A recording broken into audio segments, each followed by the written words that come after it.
People always ask me why I still play this game when I'm constantly bashing it. Why do I bother playing a 6-year-old game where the average player's IQ is the same number as their age? A game full of microtransactions, horrendous loading times, and a community so toxic, you need to wear a gas mask. But despite all of this, I have continued to regularly choose this game over others for 6 years. Am I fucking insane? Probably. But the truth is, I still play this game for one reason only. The game is fun.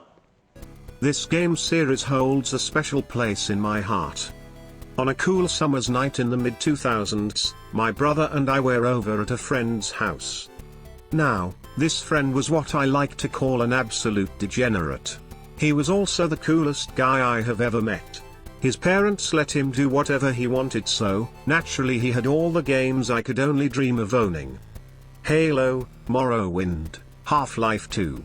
Every game that was too violent for my good Christian household was right in front of my face.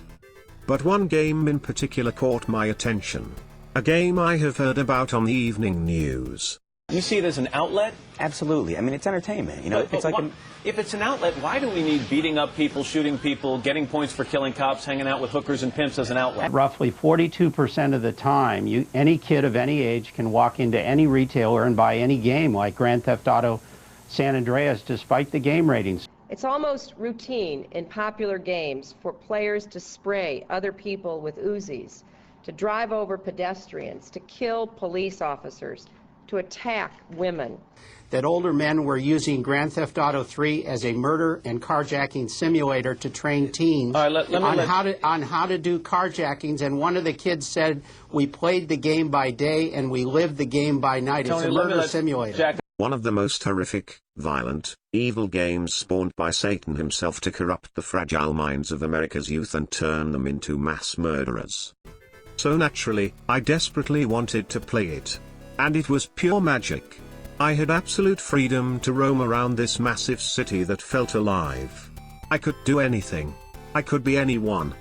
We passed the controller after each death, seeing who could last the longest in a 6-star police chase or pull off the craziest stunt jump. It was at this moment I realized, video games are fucking cool. Fast forward to 2013. GTA 5 is sweeping the nation. $800 million, that's how much the video game Grand Theft Auto 5 brought in after its first day on sale Tuesday. $800 million, that's one night. Wait for it, $800 million. That's more than the top 4 biggest box office opening weekends of all time combined. It is incredible the way this game looks. Why is it so popular? I want to know how they do it. That's the thing that amazes me. How they do what? How they make it look so real. It transports you into this large, virtual, immersive world. It's a kind of virtual reality where you can live in this immense virtual space and you can commit crimes, but you can also go jet skiing or skydiving or climb mountains. This game was the closest humanity has ever come to perfection. But the cherry on top was multiplayer. Being able to experience this rich, vibrant open world with my friends was honestly the best gaming experience I've ever had. Doing stupid shit like drag racing with dumps or trying to climb Mount Chiliad with a buzz. This is why I play GTA Online. Not for the god-awful PvP or the grinding, but for having fun. That's why I use the drone and bandito so much. Trolling people with these things is one of the few ways I can have fun by myself. But when I'm playing with friends, this game shines. Further into GTA 5's life cycle, and the focus has shifted from single player to multiplayer. Rockstar continued to regularly add free updates that kept me coming back again and again. Years went by and the updates kept coming. GTA 5's player base was as strong as ever, even after all this time. And even now, 6 years later in 2019, this game is still getting massive updates. This is almost unheard of in the gaming industry. And after 6 years of updates, this game is bursting with content. So much content. Just look at all these clothing choices. You can have a taco head. Why do tryhards all dress like supreme security guards when you can have a taco head?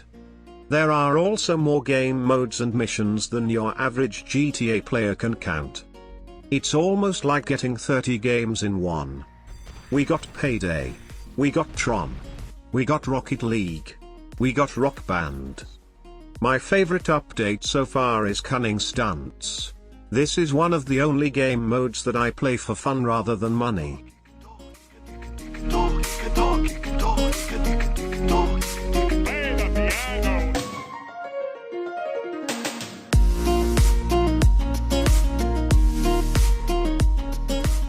The trick to having fun in GTA Online these days is to not take the game seriously. Free mode is what one might call an absolute shit show. If you get tilted every time you get killed, you might want to stick to Roblox. We can jump. Because trust me, you're going to die. And it will most likely be by the hands of some brain-dead, mouth-breathing man-child whose life is so unfulfilling and pathetic, he turns to griefing GTA lobbies to fulfill his power fantasies. The GTA tryhard community is so toxic, it makes Overwatch, CSGO, and League of Legends look like Weenie Hut Juniors. But underneath the thin layer of toxic scum lies a beautiful game that can keep you entertained for years. If you haven't played GTA Online in some time, I recommend you pop that bad boy back in and see what's new. Get a couple friends together and just have fun with it. It may not be as magical as it was back in 2013, but it still has plenty to offer. Because only in this game can you rob a bank, fly a DeLorean, and race jetpacks. All in the same hour. I give this game a hard time, but despite every shortcoming, I still love it.